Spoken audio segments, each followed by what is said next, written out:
Welcome to the Good Homegirl. I'm your Good Homegirl, Tay, and on this podcast, we talk about motherhood, current events, real life, healing, and whatever else is on my mind while making sure you feel seen and heard. What's up, homegirls? Welcome back. Today, we are diving into something real, fake friendships, especially the long-term ones. You know the friendships you thought would last forever, but now they just feel off.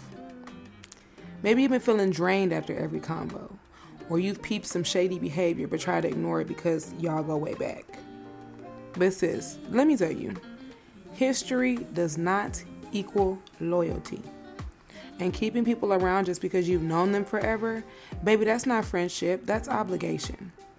Let's talk about how to spot fake friendships, why it's so hard to let go, and how to move on without feeling guilty.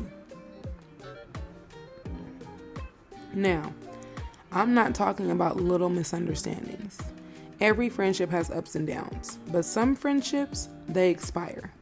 And if we're being honest, they were probably never real in the first place. Here are some red flags that a friend ain't really your friend anymore, or maybe never was.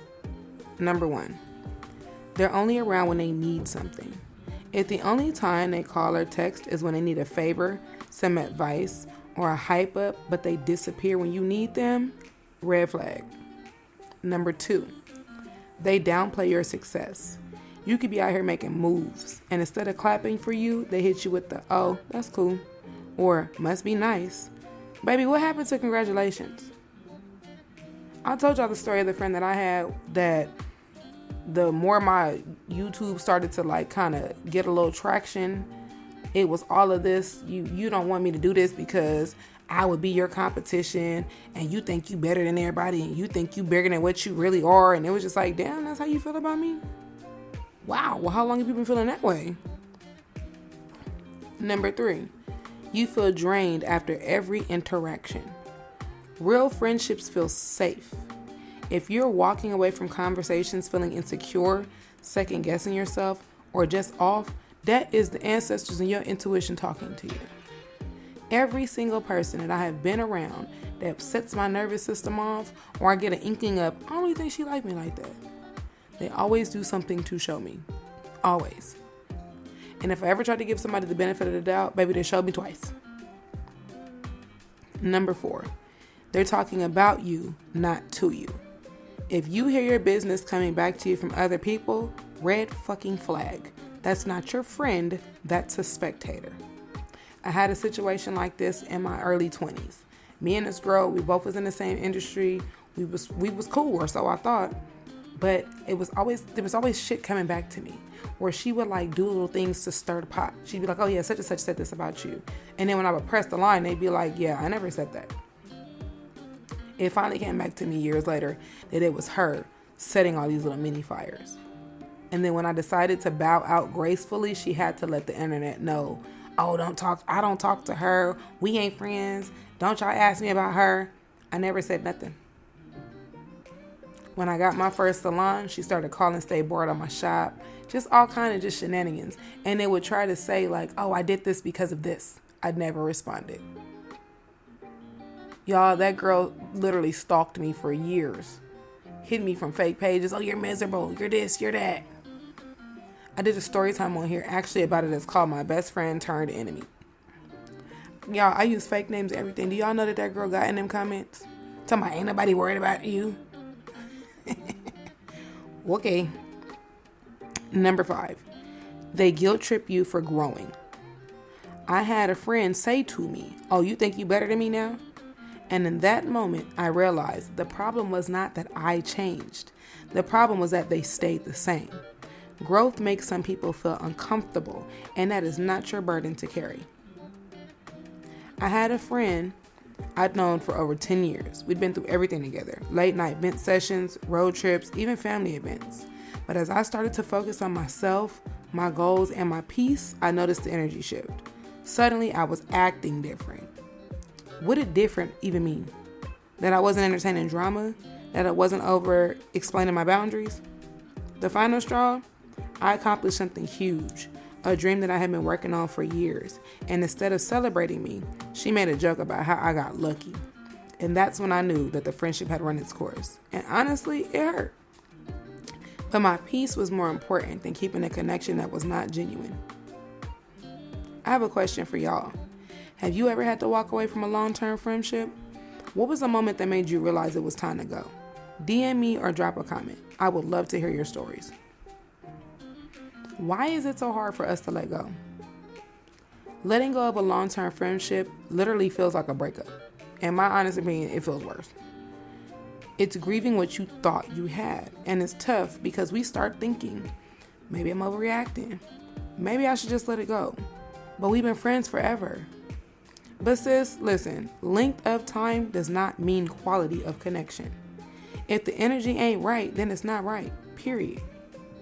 We hold on to people because of nostalgia. But the truth is, just because someone was a part of your past does not mean that they belong in your future. And the sooner you accept that, the sooner you'll stop forcing yourself to fit into spaces that you have outgrown. I'm going to leave you all with an affirmation for this one. I release all friendships that drain me. I deserve relationships that are full of love, support, and reciprocity. I'm going to say that one again. I release all friendships that drain me. I deserve relationships that are full of love, support, and reciprocity. Okay. So now that we've accepted the friendship isn't what it used to be, now what? Because let's be real, fake friends don't always go away quietly. Some of them will try to guilt trip you, manipulate you, and act confused when you start setting boundaries. So here's how to step back without, heavy on the without, the drama. Number 1, limit their access. Don't make it a big announcement.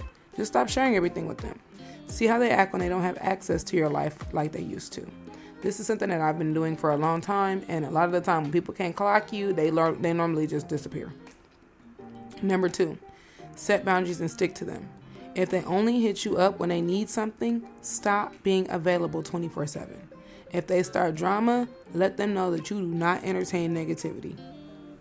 Number 3, distance over drama. Not every fake friend needs the big talk. Some just need space. And the ones who truly care will reach out and have a real conversation. Number 4, replace toxic energy with real ones. Pour into friendships that pour into you. It's better to have 2 real friends than 10 fake ones. And I am such a quality over quantity type of girl. I always say that my best friends are a gift from God. They all I need. Lastly, forgive but don't forget.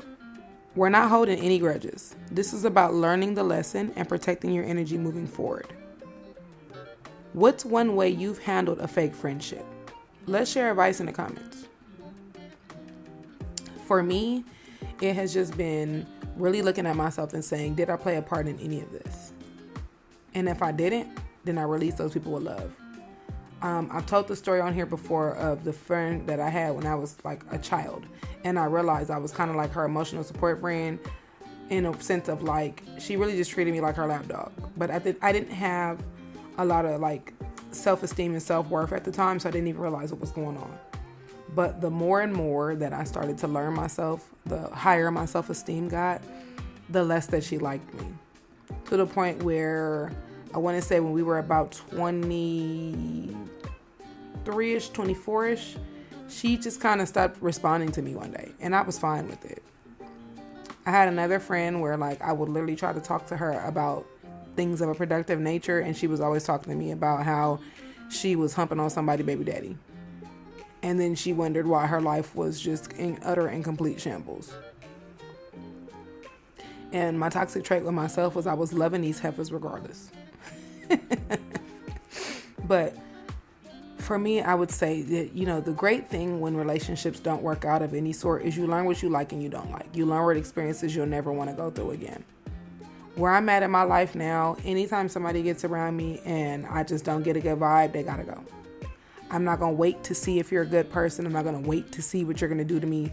I don't like suspense. I'm good. I know this episode was real, but I hope it gave you clarity. The truth is, friendships change. We change. And that's okay. But protecting your peace, that's non-negotiable. As always, if this episode spoke to you, I would so appreciate it if you shared it or sent it to a friend that needs to hear it. And let's keep the conversation going. DM me, tag me, and don't forget to subscribe so that you never miss an episode. As always, my name is the same on all socials. You are always welcome to reach out to me. This is a safe space. This is a space where I care about you all. We have a community here. So you're not bothering me if you reach out. I understand that sometimes, we can't talk to the people around us. Some of us don't have safe friends and family. I understand that, baby. I'm going through it just like y'all be going through it. So until next time, protect your energy, choose your friends wisely, and remember, real friends feel like home. I love you. Bye.